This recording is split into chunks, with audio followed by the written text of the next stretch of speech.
पिछली क्लास में आप लोगों को बताया गया था about male reproductive system, female reproductive system, fertilization in human beings etcetera. ठीक है, आज की क्लास में जो फर्स्ट टॉपिक है that is development of embryo in hen. That means जो एम्ब्रियो का डेवलपमेंट होता है हेन में कैसे होता है। ठीक है, नाउ एम्ब्रियो अगर आपको याद हो तो पिछली क्लास में भी बताया गया था कि एम्ब्रियो मीन्स क्या है। एम्ब्रियो मीन्स जब जाइगोट मीन्स जो कि फॉर्म होता है by the fusion of male and female gamete, उसके बाद जाइगोट का फॉर्मेशन होता है। ठीक है, जाइगोट जो कि वन सेल्ड होता है, वन सेल्ड में जैसे वन सेल जाइगोट में जैसे ही डिवीजन स्टार्ट होता है and it become two celled, वहीं से एम्ब्रियोनिक स्टेज स्टार्ट हो जाता है और उसे हम क्या कहते हैं, एम्ब्रियो। ठीक है, तो आपको ये सीखना है कि जो एम्ब्रियो का डेवलपमेंट होता है हेंस में वो कैसा होता है। ठीक है, जितने भी हेंस हैं, हेंस में जो फर्टिलाइजेशन होता है वो कैसा होता है, internal fertilization. Now internal fertilization आप लोग को याद होना चाहिए कि इंटरनल फर्टिलाइजेशन आप लोग को बताया गया था कि it is a type of fertilization जिसमें जो फ्यूजन होता है मेल एंड फीमेल गैमेट्स का वो इनसाइड फीमेल बॉडी होता है। ठीक है, that kind of fertilization is known as internal fertilization. ठीक है, बट यहाँ पे जो ट्विस्ट है वो ये है कि जो हेंस है उनमें इंटरनल फर्टिलाइजेशन तो होता है लेकिन ये अपने बेबीज को बर्थ नहीं देते हैं। ठीक है, ये कैसे ऑर्गेनिज्म होते हैं, ये ओवीपेरस एनिमल्स हैं। ओवीपेरस एनिमल्स भी आपको पिछली वीडियोस में समझाया गया था। ओवीपेरस एनिमल्स ऐसे एनिमल्स होते हैं जो कि अपने बेबीज को बर्थ नहीं देते हैं। वो क्या प्रोड्यूस करते हैं, एग प्रोड्यूस करते हैं। ठीक है, तो जितनी भी हेंस हैं इनमें फर्टिलाइजेशन तो इंटरनल होता है लेकिन ये कैसे ऑर्गेनिज्म है, ये ओवीपेरस ऑर्गेनिज्म होते हैं। ठीक है, that means they lay eggs, that means ये अंडे देते हैं। ठीक है, okay, after fertilization that means fertilization होने के बाद जो जाइगोट है, ठीक है, जो जाइगोट है इन फीमेल हैन वो कहाँ पे मूव करता है, वो मूव करता है इन ओविडक्ट। ओविडक्ट पिछले वीडियो में आप लोगों को बताया गया था। दैट मीन्स जो फेलोपियन ट्यूब है उसे हम कहते हैं ओविडक्ट, जिसका काम होता है ओवरीज को यूटिरस से ज्वाइन करना। ठीक है, तो जो जाइगोट है वो मूव करता है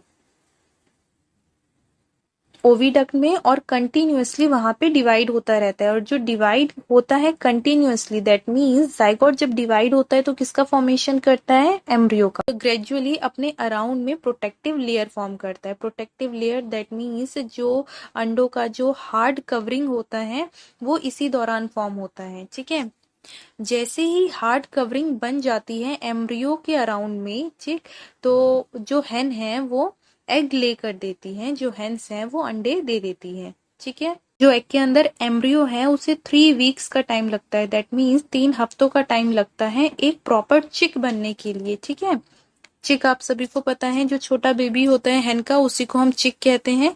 तो एग के अंदर एम्ब्रियो को कितना टाइम लगता है चिक में बदलने में, दैट इज 3 वीक्स का टाइम लगता है। ठीक है, और इन 3 वीक्स जो मदर हैन है वो कंटिन्यूअसली उस एग के ऊपर बैठी रहती है ताकि उसको हीट प्रोवाइड कर सके। और इस टाइम को हम क्या कहते हैं, जो 3 वीक्स का टाइम होता है जिसमें जो मदर हैन है वो एग को हीट प्रोवाइड करती है ताकि जो बेबी है उसको हीट प्रॉपर अमाउंट में मिल सके और वो धीरे धीरे डेवलप हो सके। इस पीरियड को हम बोलते हैं इंक्यूबेशन। ठीक है, वेरी इंपॉर्टेंट कि इंक्यूबेशन क्या है। इंक्यूबेशन मीन्स जो 3 वीक्स का टाइम होता है जिसमें जो बेबी हैन है वो डेवलप होता है इनसाइड एग, उसको जो मदर हैन है कंटिन्यूअसली हीट प्रोवाइड करती है, कैसे, एग के ऊपर बैठ के। ठीक है, और इसको हम क्या कहते हैं, इंक्यूबेशन। क्लियर। 3 वीक्स के बाद जब जो चिक्स हैं अंडों के अंदर जब डेवलप हो जाते हैं तो वो अंडे तोड़ के, दैट मीन्स अंडे जो हैं बर्स्ट हो जाते हैं और उसमें से जो चिक्स हैं वो बाहर निकल के आते हैं और इसी को क्या कहा जाता है, हैचिंग। हैचिंग का मीन्स क्या है, हैचिंग का मीन्स है जब अंडों से चिक्स बाहर निकल के आते हैं आफ्टर देयर कंप्लीट डेवलपमेंट, उसी प्रोसेस को हम क्या कहते हैं, हैचिंग। क्लियर।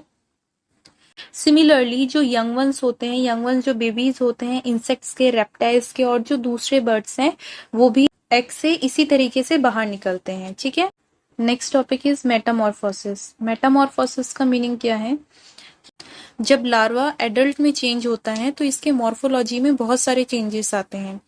मॉर्फोलॉजी का मीनिंग क्या होता है? दैट मीन्स जो एक्सटर्नल फीचर्स होते हैं, एक्सटर्नल फीचर्स मीन्स किसी भी ऑब्जेक्ट या कोई भी लिविंग ऑर्गेनिज्म का जो बाहरी स्ट्रक्चर होता है उसे हम बोलते हैं एक्सटर्नल फीचर्स। ठीक है, तो जब भी लार्वा एडल्ट में चेंज होता है तो उसके जितने भी एक्सटर्नल फीचर्स हैं उसमें बहुत सारे चेंजेस आते हैं। ठीक है, और यही जो सारे चेंजेस आते हैं लार्वा से एडल्ट बनने में, इस कंप्लीट प्रोसेस को बोलते हैं मेटामॉर्फोसिस। ठीक है, मेटामॉर्फोसिस में आपको दो चीजें आज की क्लास में सीखनी है, that is Metamorphosis in frog and Metamorphosis in silkworm. First is Metamorphosis in frog. Metamorphosis in frog में बेसिकली क्या है, जो एडल्ट फीमेल है, फर्स्ट स्टेप देखो, फर्स्ट स्टेप में बताया गया है कि जो एडल्ट फीमेल है वो एग ले करती है, अंडे देती है पानी में।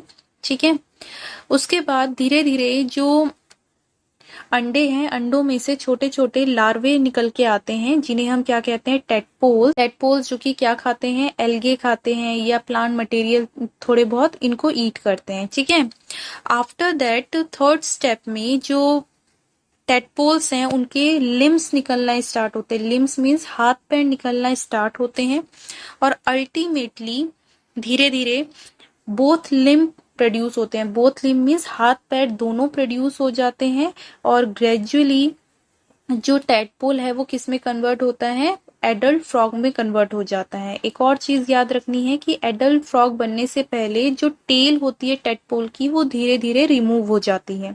ठीक है, देखो यहाँ पे फिगर की हेल्प से मैं एक्सप्लेन कर रही हूँ आप लोगों को। सबसे पहला स्टेप जैसे कि मैंने बताया, जो फीमेल फ्रॉग है बेसिकली क्या प्रोड्यूस करेगी, एग इन वाटर। ठीक है, आफ्टर सम टाइम जो एग्स हैं, एग्स में से कौन निकल के बाहर आएंगे, टेडपोल्स। ठीक है, टेडपोल्स में धीरे धीरे लिम्स बनना स्टार्ट होते हैं। दैट मीन्स पहले हाथ आएंगे टेडपोल्स के, फिर उसके बाद हाथ पैर दोनों बन जाते हैं टेडपोल्स के, जिसे हम क्या कह रहे हैं, यंग फ्रॉग। और जो यंग फ्रॉग है, ध्यान से देखो, यंग फ्रॉग की छोटी सी टेल है जो कि धीरे धीरे रिमूव हो जाती है। कब तक, ये जो यंग फ्रॉग है किस में कन्वर्ट हो जाता है, एडल्ट फ्रॉग में। ठीक है, तो फर्स्ट स्टेप जो है मेटामॉर्फोसिस इन फ्रॉग में वो क्या, तो first step in Metamorphosis is की जो फीमेल फ्रॉग है वो क्या प्रोड्यूस करेगी, एग। ठीक है, एग में से कौन प्रोड्यूस होंगे, एग में से जो लार्वे हैं वो निकलते हैं जिसे हम क्या कह रहे हैं, टेडपोल। टेडपोल के धीरे धीरे लिम्स निकलेंगे। लिम्स मीन्स हाथ आएंगे पहले, फिर बोथ लिम्स कंप्लीटली प्रोड्यूस हो जाएंगे। दैट मीन्स हाथ पैर अच्छे से निकल आएंगे टेडपोल के, जिसे हम क्या कहते हैं, यंग फ्रॉग।